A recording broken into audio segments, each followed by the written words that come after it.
Les murs de pierre sèche. Le village est égayé par le bourdonnement d'insectes et sent le thym. De temps en temps, on entend chanter le pluvier et on voit sortir un chat somnolent d'un tas de foin. Les tilleuls et le ruisseau sont toujours là, mais les habitants n'y sont plus. Cependant, il reste les murs rustiques envahis de ronces. Aujourd'hui, les gens et les lieux ne sont plus comme avant.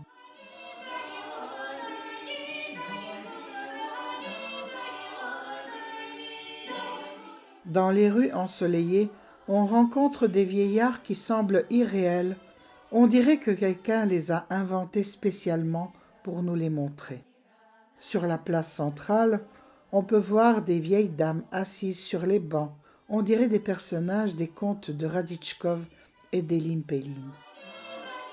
Certaines maisons sont délabrées, telles des êtres humains desséchés silencieusement par la solitude, car il n'y a personne pour chauffer leurs âmes.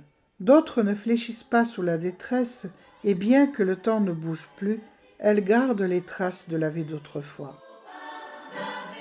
Les murs en pierre entourent presque toutes les maisons du village.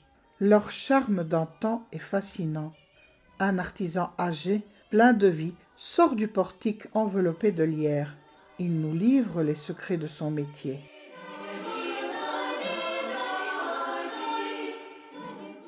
Les murs de pierre sèche, ils sont construits sans mortier liant, tel la chaux ou le ciment par exemple. Cet assemblage des pierres à sec est un de leurs avantages majeurs.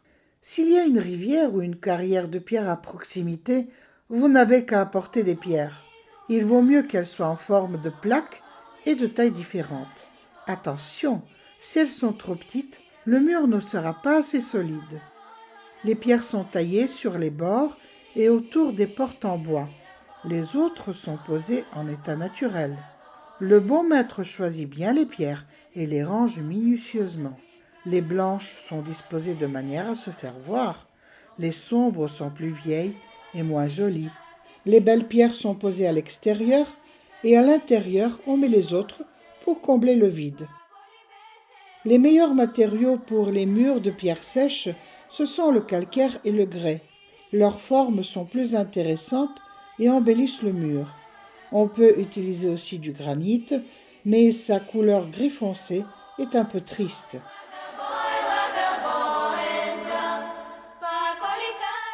On ouvre la porte en bois et on entre dans la cour accueillante, plongeant dans la verdure et la fraîcheur. Quand on est là, le temps ne joue plus. On sent corps et âme que les habitants de ces villages sont bénis. Leur nature et leur harmonie avec l'environnement sont vraiment exceptionnelles.